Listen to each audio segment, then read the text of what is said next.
चलें, अस्सलाम वालेकुम। आज हम पढ़ेंगे ये आप लोग बुक का नाम पूछ रहे थे तो बुक का नाम मैं बता देती हूँ, rapid access guide pharmacist volume 2। Volume 2 पे मैं अभी स्टार्ट किया है मैंने शुरू से। आप लोग मेरे साथ साथ पढ़ते रहिएगा, ठीक है। चलें, फर्स्ट क्वेश्चन है, a 25-year-old male comes to the clinic complaining of regular abdominal pain and headache, sweating and unintentional weight loss. Urinalysis reveals elevated levels of catecholamines metabolite. Which of the following is the metabolite specific to the breakdown of norepinephrine. इसमें ये बताया है कि अगर उसको abdominal pain हो रहा है, हेडेक हो रहा है, स्वेटिंग हो रहा है, एक 24 साल लड़का है, उसको कंप्लेन हुई है एब्डोमिनल पेन, हेडेक और स्वेटिंग की, और वेट लॉस भी हो रहा है अनइंटेंशनली, और यूनिलाइसिस में रिवील हुआ है कि उसके एलिवेटेड कैटाकोलामाइंस मेटाबोलाइट्स। अब कौन से मेटाबोलाइट स्पेसिफिक है ब्रेक डाउन करने में एपिनेफ्रिन को, नॉन एपिनेफ्रिन को नहीं है। तो हम इसमें ये इन्होंने बताया गया है कि मेटानेफ्रिन जो है ना स्पेसिफिक है ब्रेक डाउन करने में एपिनेफ्रिन को, ठीक है। तो इसमें ये हम स्टेटमेंट पढ़ लेते हैं। स्टेटमेंट में क्या है, 3 important catecholamines in the body are dopamine, ठीक है। 3 इंपॉर्टेंट कैटाकोलामाइंस है बॉडी के अंदर जो कि डोपामीन है, एपिनेफ्रिन और नॉर एपिनेफ्रिन है। 3 हो गए। कैटाकोलामाइन सिंथेसिस स्टार्ट होती है अमाइनो एसिड से, टायरोसिन से। टायरोसिन जो है ना वो कन्वर्ट हो जाता है डाईहाइड्रोक्सीफिनाइल एलानिन में और एल डोपा में। टायरोसिन हाइड्रोक्सिलेज के ज़रिए, ठीक है। L dopa is then converted to dopamine. L dopa जो है ना वो कन्वर्ट हो जाता है डोपामाइन के अंदर, किसके ज़रिए, बाय डोपा डी कार्बोक्सिलेज के ज़रिए, ठीक है। Dopamine can be metabolise to homovanillic acid, ठीक है। डोपामीन जो है ना वो मेटाबोलाइज होता है होमोवेलेनिक एसिड से में, ठीक है, बाय 2 स्टेप प्रोसेस इन्वॉल्व है इसके अंदर। मोनोअमाइन ऑक्सीडेज है एक तो, और उसके बाद दूसरा है COMT. Dopamine can also be converted to norepinephrine by dopamine. Dopamine जो है ना वो कन्वर्ट हो जाते हैं नॉर एपिनेफ्रिन में डोपामाइन के ज़रिए, बी हाइड्रोक्सिलेज के ज़रिए। Epinephrine is made from norepinephrine by phenyl ethanol amine and methyl transferase के ज़रिए। Both epinephrine and norepinephrine can be converted to dihydroxy mandelic acid. दोनों जो है ना वो कन्वर्ट हो जाते हैं डाईहाइड्रोक्सी मैंडेलिक एसिड में मोनोअमाइन ऑक्सीडेज के ज़रिए, विच इज़ मेटाबोलाइज, जो कि मेटाबोलाइज हो जाते हैं विनाइल मैंडेलिक एसिड के से में बाय कॉमेट के ज़रिए, ठीक है।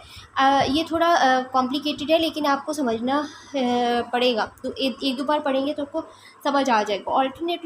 Alternatively COMT can first convert epinephrine to metanephrine. अब इसमें ये बताया गया है कि कॉमेट जो है ना वो फर्स्ट कन्वर्ट कर देते हैं एपिनेफ्रिन को मेटानेफ्रिन के अंदर और नॉर एपिनेफ्रिन के अंदर, और जो नॉर एपिनेफ्रिन है ना उसको कर देता है नॉर मेटानेफ्रिन में, ठीक है। अब समझ आ गया कि इसमें एपिनेफ्रिन को ब्रेक डाउन जो करेगा ना वो मेटानेफ्रिन करेगा, नॉर एपिनेफ्रिन को जो ब्रेक डाउन करेगा वो नॉर मेटानेफ्रिन करेगा, सही है। और जो है are converted to vanillyl mandelic acid by monoamine oxidase.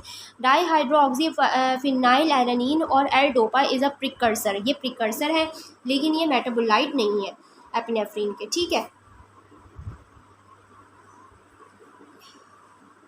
अब बी पढ़ लेते हैं। Dihydroxy mandelic acid is a metabolite of both, लेकिन जो डाईहाइड्रो मैंडेलिक एसिड इसमें दिया गया है बी ऑप्शन में, तो ये बोथ दोनों को मेटाबोलाइट है, एपिनेफ्रिन और नॉर एपिनेफ्रिन का ही। और होमोवेलेनिक एसिड जो है ना वो मेटाबोलाइट है डोपामीन का, लेकिन एपिनेफ्रिन का नहीं है, ये याद रखिएगा, ये इसमें से भी एमसीक्यूज आ सकते हैं, ठीक है। विनाइल मैंडेलिक एसिड जो है ना वो मेटाबोलाइट है दोनों का, एपिनेफ्रिन का और नॉर एपिनेफ्रिन का।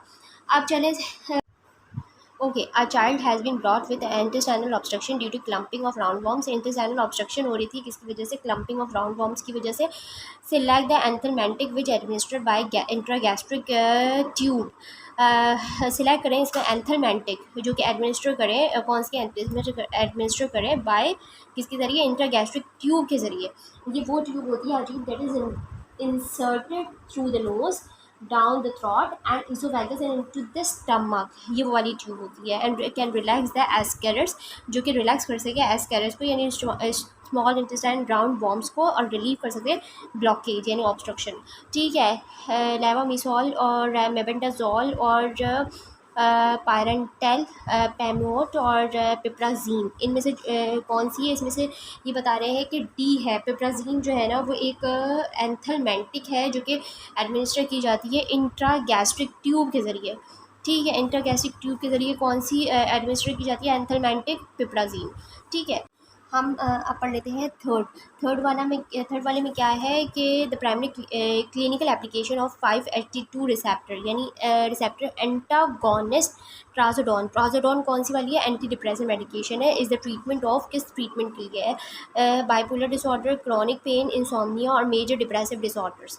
इंसोम्निया के लिए भी है, सही है, क्योंकि जो जिनको नींद की प्रॉब्लम होती है वो लोग लेते हैं ये। ठीक है, बाइपोलर डिसऑर्डर के लिए तो नहीं है, क्रॉनिक पेन के लिए भी नहीं है, मेजर डिप्रेसिव डिसऑर्डर्स के लिए भी नहीं है। लेकिन ये है कि इंसोम्निया के लिए है। नेफाजोडोन और ट्राजोडोन आर 5-HT2 रिसेप्टर एंटागोनिस्ट है ये।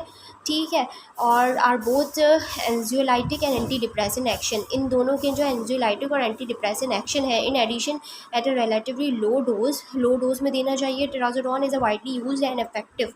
ट्राजोडोन जो है ना वो एक वाइडली यूज होता है और इफेक्टिव है, hypnotic with minimum independence liability compared with most of the sedative hypnotic drugs के साथ यूज इन स्लीप डिसऑर्डर्स में यूज़ होता है। ठीक है, तो इसलिए इंसोम्निया में ट्राजोडोन और नेफाजोडोन, डॉन जिसमें आता है। अब